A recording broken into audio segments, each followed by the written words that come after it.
Jangan berkata tidak bila kau jatuh cinta. Terus terang sajalah, buat apa berdusta. Cinta itu anugerah, maka berbahagialah. Sebab kita sengsara bila tak punya cinta. Rintangan pasti datang menghadang, cobaan pasti datang menghujam. Namun yakinlah bahwa cinta itu kan membuatmu mengerti akan arti kehidupan. Assalamualaikum warahmatullahi wabarakatuh. Saudara-saudaraku yang dirahmati Allah, berbicara tentang cinta tentu tidak akan ada habisnya. Cinta merupakan sesuatu yang Allah ciptakan untuk kita manusia. Cinta ada sejak zaman Nabi Adam diciptakan oleh Allah Subhanahu wa taala. Namun ketika cinta yang ada pada diri kita, namun ketika cinta yang agung yang Allah hadiahkan bagi kita manusia, kita tidak bisa mengelolanya, maka cinta akan berubah menjadi petaka. Saudaraku yang dirahmati Allah, idealnya cinta itu haruslah bulat.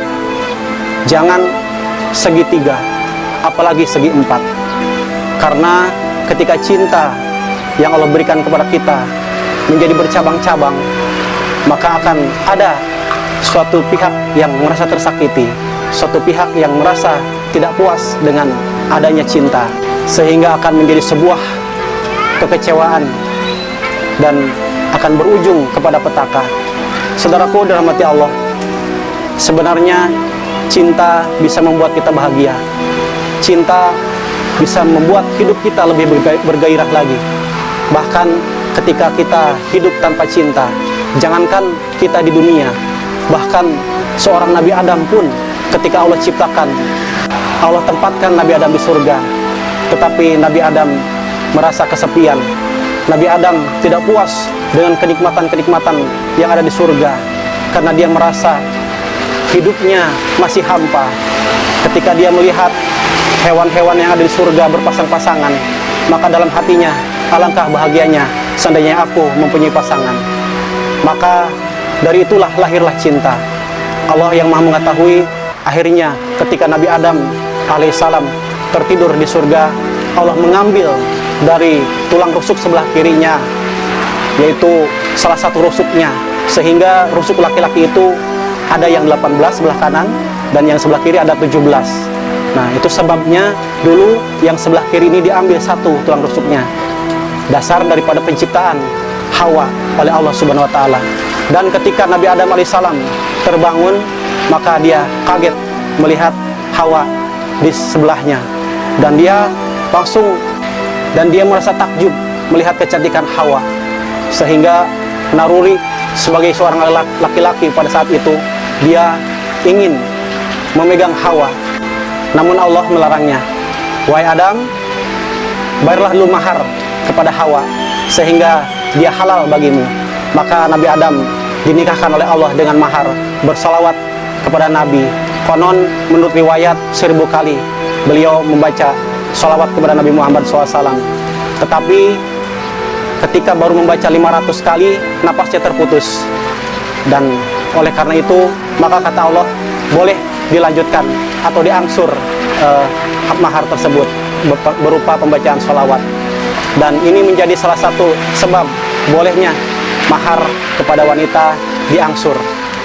Dan ada juga riwayat mengatakan bahwasanya Nabi Adam itu membaca salawat 70 sampai 100 kali, tetapi napas beliau tidak sampai. Yang intinya adalah beliau membacanya dengan 2 kali tarikan napas, dan itulah menjadi salah satu sebab mahar boleh diangsur. Saudara-saudaraku yang dirahmati Allah, memang pada saat itu Nabi Adam kesepian, tetapi dengan hadirnya cinta berupa Hawa yang Allah ciptakan dari tulang rusuk sebelah kirinya, maka sempurnalah kebahagiaannya di surga. Maka oleh karena itu, kita tidak bisa hidup sendirian di dunia ini. Kita harus mempunyai pasangan. Dan ketika kita mempunyai pasangan, maka harus di situ ada cinta. Ketika ada cinta, maka hidup kita akan bermakna, hidup kita akan lebih berarti lagi. Lalu bagaimana jika kita belum mempunyai pasangan? Nah, ini untuk yang masih jombloan-jomblowati ya, tidak usah khawatir, tidak usah putus asa, karena Allah menjelaskan dalam surah Yasin ayat 36. Bismillahirrahmanirrahim. Subhanallazi khalaqal azwaja kullaha mimma tumbitul ardu wa min anfusihim wa mimma la ya'lamun. Yang artinya, Maha Suci Allah yang telah menciptakan, yang menjadikan semuanya serba berpasang-pasangan, baik dari apa yang ditumbuhkan bumi maupun dari diri kita sendiri, dan dari apa yang tidak kita ketahui. Saudaraku yang dirahmati Allah, maka ketika kita merasa sedih, merasa kita putus asa, belum menemukan karena belum menemukan pasangan, maka tidak usah khawatir, karena janji Allah bahwasanya semua makhluknya Allah ciptakan berpasang-pasangan. Lalu bagaimana cara kita dalam mencari pasangan kita? Kriteria apa yang harus kita perhatikan, yang harus kita cari? Rasulullah SAW menjelaskan kepada kita dalam sebuah hadis bahwasanya yang pertama yang harus kita jadikan dasar dalam mencari pasangan, yang harus kita jadikan tolak ukur dalam mencari pasangan kita, yaitu yang pertama, haruslah agamanya. Kenapa agamanya? Karena ketika kita memprioritaskan agama dalam mencari pasangan kita, maka kehidupan kita akan berkah. Dalam sebuah hadis, baginda Nabi bersabda, tunkahul mar'atu li'arba'in. Jadi dinikahi wanita itu, atau kalau buat wanita laki-laki itu, karena 4 perkara. Apa yang 4 perkara itu? Yang pertama, karena hartanya. Boleh kita menjadikan sebuah patokan ya, ketika kita mencari pasangan, kita melihat hartanya boleh. Kenapa? Karena ketika kita menjalani kehidupan ya, hidup itu membutuhkan biaya. Hidup itu tidak bisa hanya mengandalkan cinta, karena kita hidup di dunia itu bersifat materi, maka kita membutuhkan materi. Dan begitu banyak sebuah rumah tangga yang kandas dikarenakan masalah ekonomi. Saudaraku yang dirahmati Allah, berbicara masalah harta, masalah ekonomi ya, kemiskinan bukan saja dekat dengan kekufuran, tetapi untuk sebuah rumah tangga, kemiskinan juga dekat dengan perceraian. Kita tentunya sudah sering mendengar, sering membaca ya di berita-berita bahwasanya ada di suatu daerah, di situ terkenal ketika musim panen mereka menikah, dan ketika musim paceklik mereka bercerai. Nah, jangan sampai kehidupan kita mengalami hal seperti itu. Maka boleh kita melihat pasangan kita dari hartanya. Akan tetapi itu bukan satu-satunya yang bisa kita jadikan pertimbangan. Dan ketika kita menjadikan harta sebagai tujuan utama, maka jangan salahkan diri kita ketika suatu saat kita kecewa. Karena apa? Karena ketika kita lebih mementingkan harta, maka memang betul bahwasanya hidup butuh harta. Akan tetapi alangkah baiknya kita sendiri yang mempunyai harta tersebut, kita sendiri yang siap dengan masalah ekonomis tersebut, dengan masalah harta tersebut. Dengan kata lain, jangan sampai ketika kita belum siap untuk berumah tangga, misalnya kita belum punya pekerjaan, jangan sampai kita melamar anak orang lain. Karena apa? Karena ketika kita tidak punya pekerjaan, pasti lamaran kita akan ditolak. Lamaran kita tidak akan dihargai oleh orang tua yang kita lamar tersebut. Karena apa? Karena orang tua berbicara dengan fakta bahwasanya hidup ini membutuhkan biaya. Jadi apapun saja yang ada di kehidupan kita ini, maka kita harus mempunyai modal utama, yaitu sebuah pekerjaan. Mungkin ada sebagian di antara teman-teman kita ketika dia mempunyai niat untuk melamar gadis pujaannya dengan tujuan untuk berumah tangga dengan dia dengan modal nekat, maka jangankan cinta yang dia peroleh, restu dari orang tuanya pun dia tidak memperoleh. Kenapa? Karena bukan masalah orang tersebut matre, bukan masalah orang tersebut mementingkan harta, tetapi memang faktanya kita membutuhkan biaya dalam kehidupan kita.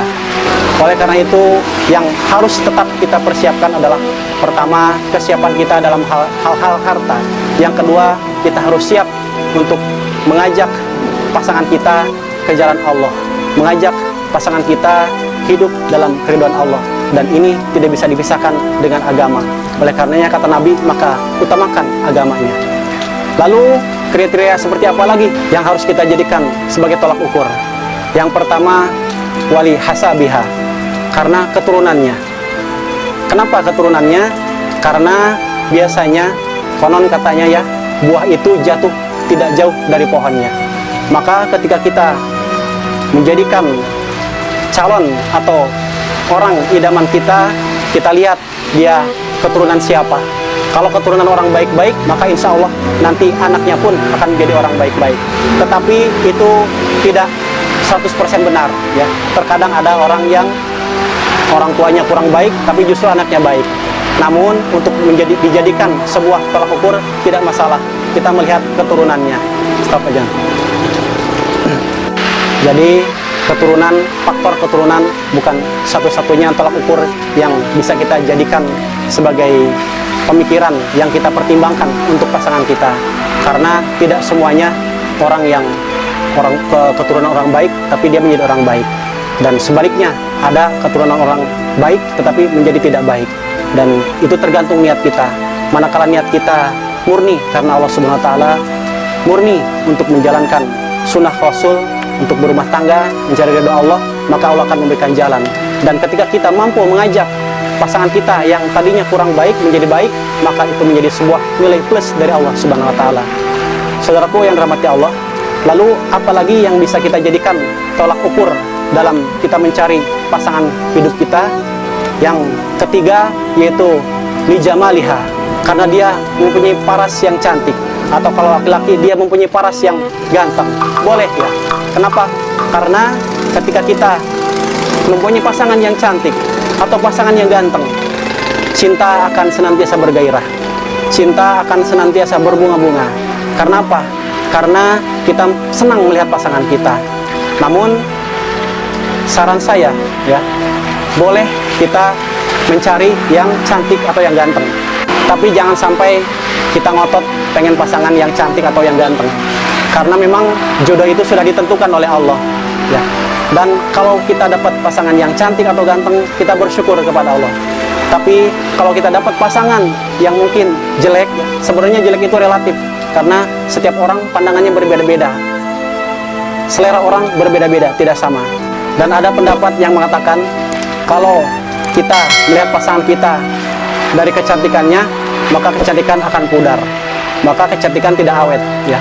Tetapi ketika kita ingin mempunyai pasangan yang awet, yang tidak berubah-ubah dikarenakan waktu, maka boleh pilih pasangan yang jelek. Karena apa?